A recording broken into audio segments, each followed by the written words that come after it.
Bali, eto na kasi idol yung tumawag sa atin na taga-Taguig na naglulus power o humihina yung takbo ng sasakyan mga boss.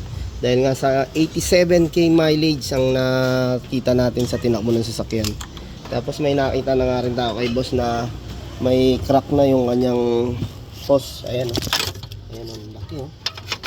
Pero agad, tsaka dumi na ng throttle mga boss. Kaya isinadyasan natin na linisan na yung EGR valve tsaka turbo cleaning. Tapos papalit na rin tayong transmission fluid. Pati yung fuel filter check natin. Kasi, pero sure naman tayo na ito pinanggalingan ng naglulus power kay boss. Hindi pwede may singaw tayo dyan eh, papunta sa intercooler. Tapos syempre dahil nga sobra na rin yung tinakbo, kailangan na natin gawin yung mga maintenance niya. Syempre MG natin, heavy PMS din mga boss. Yan yung ating intake manifold. Post throttle body. Tropa na po. Ayan yung ating EGR. Tapos tignan natin yung transmission fluid ni boss. Ayan. Oil pa ni bossing ng transmission. Tignan natin kung napalitan ba. Ah, hindi rin. Maitim eh. Oh. Marami na rin baba.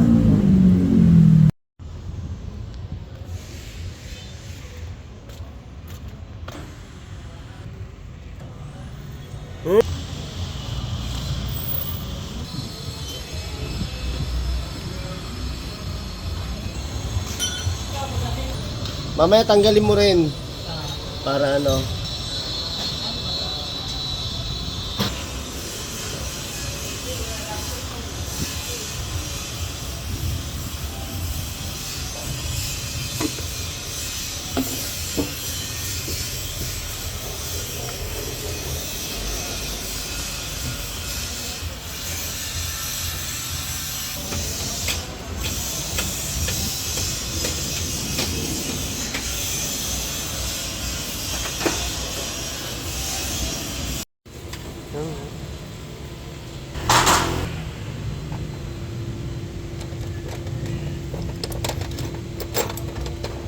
Pare, pre, iingat pala tayo sa cooler na yan.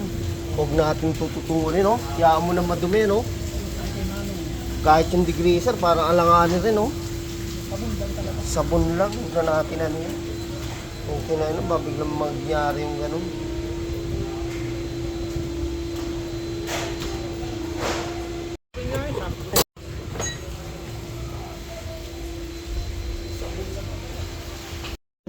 Idol, ito yung combustion ni bossing yung ganito ka yun, lilinisin po natin yan. Yung oil pa ng transmission, papalitan din natin yung fluid. Ayan, lilinisan din yan yung intake manifold tsaka EGR cooler. Tapos yung ating throttle na grabe na yung langis mga boss, ano, pwede nang mabasa yung electronic niya. Tapos yung EGR natin okay. Linisan tayo.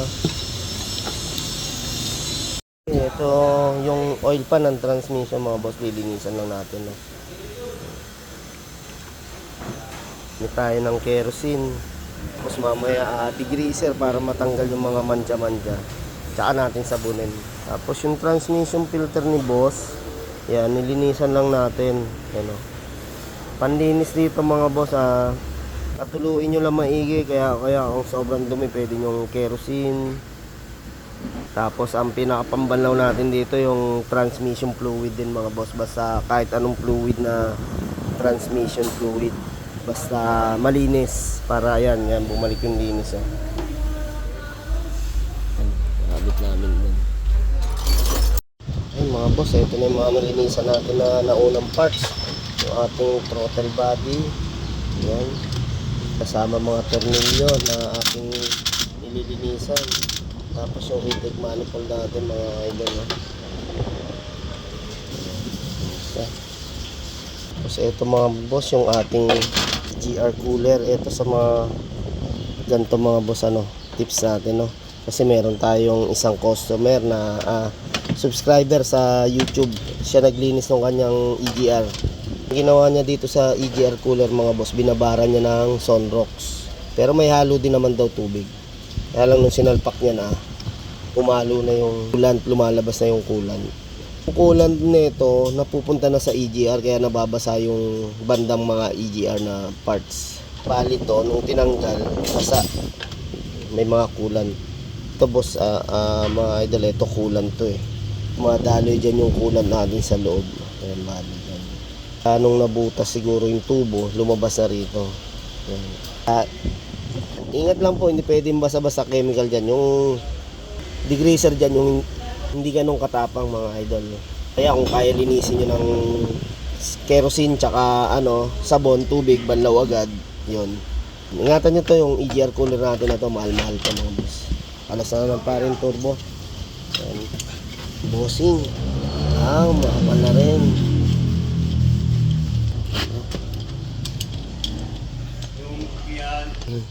Tapos dito lilinisin natin itong mga to. Yan.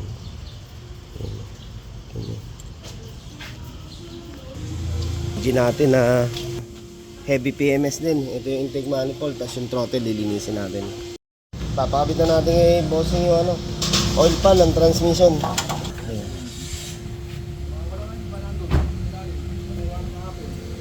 Na-drain natin na transmission fluid ni boss. Yan yung ating turbo. Makapal na rin talaga po. Kaya saktong-sakto talaga malinisan. Ito lagi nating chine-check mga boss kailangan hindi to kalog, walang ingay. Yan. Okay, good naman siya, talagang lang. I-stack siya dahil sa kapal ng carbon Ayan medyo i-stack na tigas mga boss persay natin. Ayun. Okay. Yan, linis ang katapat talaga laglagan yung carbon. Yun, gumalaw na. Buo-buo na kasi. Yan, linisan na natin turbo bossing. Tapos ito, kinukot natin yung pinaka-combustion. Ayan kapal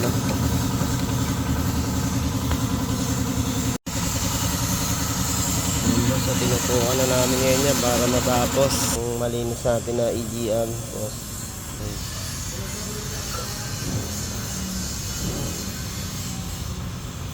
Boss, map sensor sama na natin linisan. Boss, linisan natin yung combustion yan.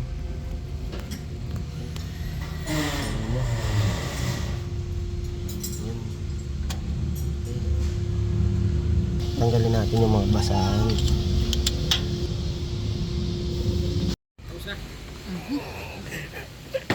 Ayun tingnan mo sa YouTube to mamaya Isama natin mga tropa. Ayan mga tunay na kulokoy.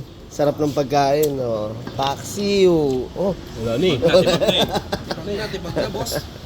Ayan.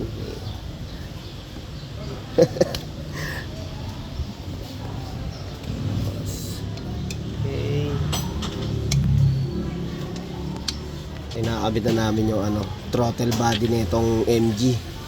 Boss, linisan na natin pati intake manifold. Pogi pa akong kliyente rito, Pogi. Boss, thank you boss. Kuha tayo ng mga boss. Magsasali na tayo sa ni bossing. Transmission fluid. Nako, yun nasa dulo. Alam na natin gagawin dyan. Nga munang malalim. Ilalabas natin lahat yan. Puno. Ayan mga idol, malapit na tayo matapos. Ito, nakakabit na lahat ng ating parts sa EGR. Turbo natin, map sensor, yan, nalinisan natin yan. Ngayon, kakarga tayo ng ATF. Ayan, ATF MA1. Ayan mga boss, motor na nga tayo dahil nabiyak na yung host ni boss. Ayan Isa sa nagiging problema ni idol yan, nag-imina power. Tapos nagkaroon ng maingay. Ayan, original po na throttle hose. Ayan boss, sinasalina na namin ng ATF MA1. Mami tayo ng hose na mahaba papunta ron sa transmission. Ayan Ayan, kadalasan ilalagay natin yung mga boss 5.5 liters to 6. Basta natanggal natin yung oil pan.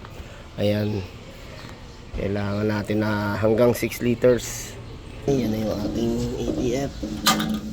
Karga. Tapos yun mga boss, nagpalit na rin tayo ng kulat na ito ni boss dahil nga 80k mileage na rin. Saktong-saktong palitan na. Mga boss, i-start na nga po natin.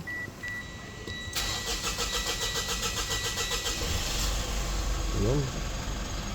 Okay, wala naman check engine mga boss.